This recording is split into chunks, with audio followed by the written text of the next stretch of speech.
everybody, it's Avra from Mitchy Titch here.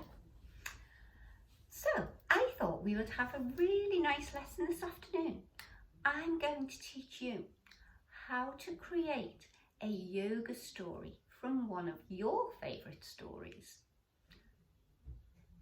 So when I finish today, I'll need you to go and find one of your favourite books and you can try to create a yoga story. So are you ready for me to show you? I'm going to use Thank You for Being My Friend by Peter Bentley and Jill McLean. Okay, so as I read through,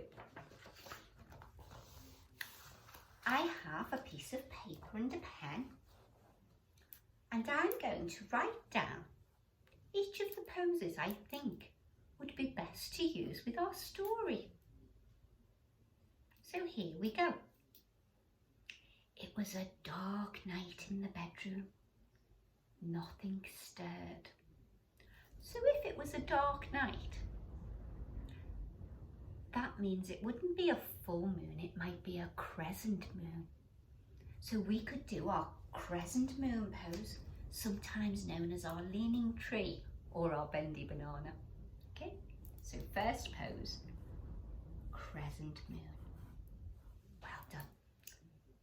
Nothing stirred except a heap of wrapping paper on the end of the bed. So if there was a heap, maybe we could use our mouse pose. Little tiny heap of paper on the end of the bed. I think mouse pose would be good. Mouse pose, number 2. The paper rustled, it crackled, it shook, and then out popped a toy horse. So if something popped from a little heap, maybe we could do a big jump up and a big star shape. Yes. Third pose, star pose. Hello, said the horse. I'm Cleo. But there was no answer. Cleo trotted across the bed. I think stork pose would be a good one for trotting, don't you? Definitely. Next pose, stork pose. Where is everybody, she wondered. I don't like the dark and oof! Cleo tumbled onto the floor.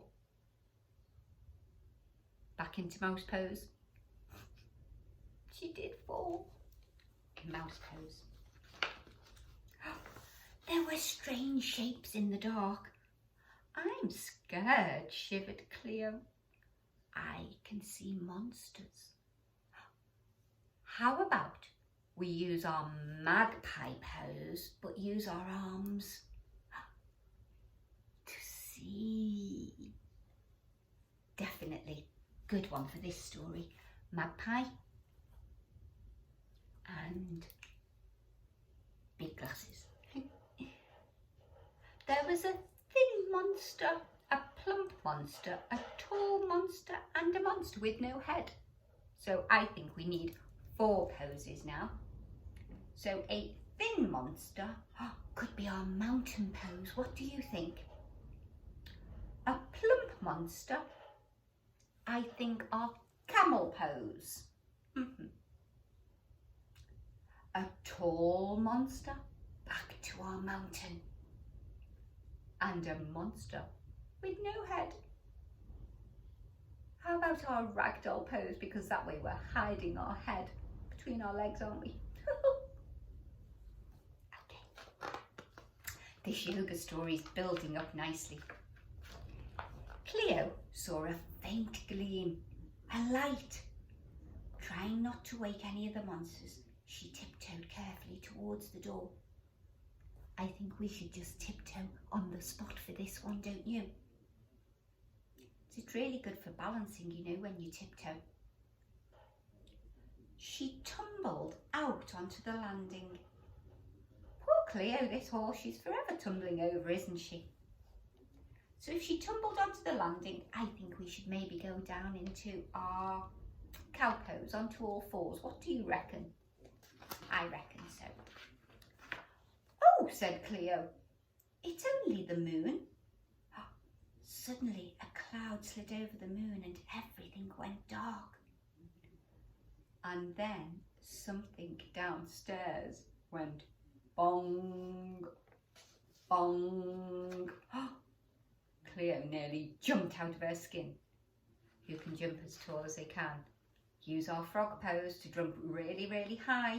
1, 2, 3. Ribbit. Frog pose. Another monster, she whinnied. Help, neighed Cleo. Cleo spun on her hooves and galloped back the way she had come. Cleo hurtled into the bedroom and tripped over something on the floor. Dear, she's tripped and fallen again. Ugh, groaned the thing drowsily. Who are you? I'm Cleo, stuttered Cleo. Please don't gobble me up. Then the moon came out again. We need our crescent moon, don't we? And Cleo saw that the thing was a fluffy yellow duck.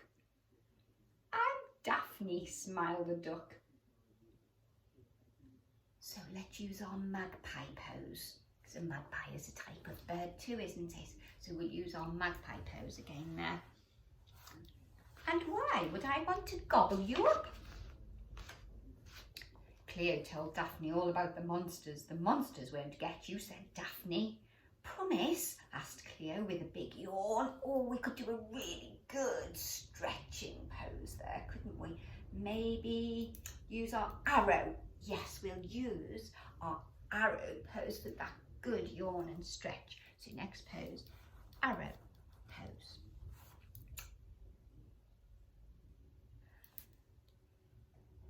Why don't you snuggle down with me? Said Daphne. You won't go, will you? Said Cleo. No, you're safe now. Night-night, said Daphne. Night-night, said Cleo. The next morning, Cleo peeped out from under Daphne's wing. She blinked in the bright sunlight. Maybe we could use our big star shape there for the sun, couldn't we? Yes, I think so. Morning, sleepyhead, quacked Daphne. Come and meet all the monsters. Chloe shot back under Daphne's wing. I think a good one to use there would be our child pose. Yes, definitely, child pose for hiding. Don't worry, laughed Daphne. They won't eat you. I promise, remember. The thin monster, do you remember when we did our mountain pose? Was a lamp. Oh, the plump monster was the cushions. Plump monster. Camel pose it was, wasn't it? The tall monster was a wardrobe. Back to our mountain pose that was. And the headless monster was a dressing gown hanging on the door. We were using our ragdoll pose, weren't we? And the one that chased Cleo was the grandfather clock. Tick-tock, tick-tock, tick-tock. I've been really silly, smiled Cleo. No, you've not, said Daphne. Lots of things look scarier in the dark. I don't think I'll be scared anymore, said Cleo, now that you're my friend. The end. How beautiful. So do you think you could get your favourite story, piece of paper and a pencil, start reading and writing down when a pose would be good to use in your story and which pose it is. Is that a good idea? Yes. If you want to email them to me, you could at avrilobrien@mitchytitch.co.uk and I could try them. But I'm going to record this story for you now, so you can check that out on our YouTube channel too. Good luck in trying, everybody. Namaste.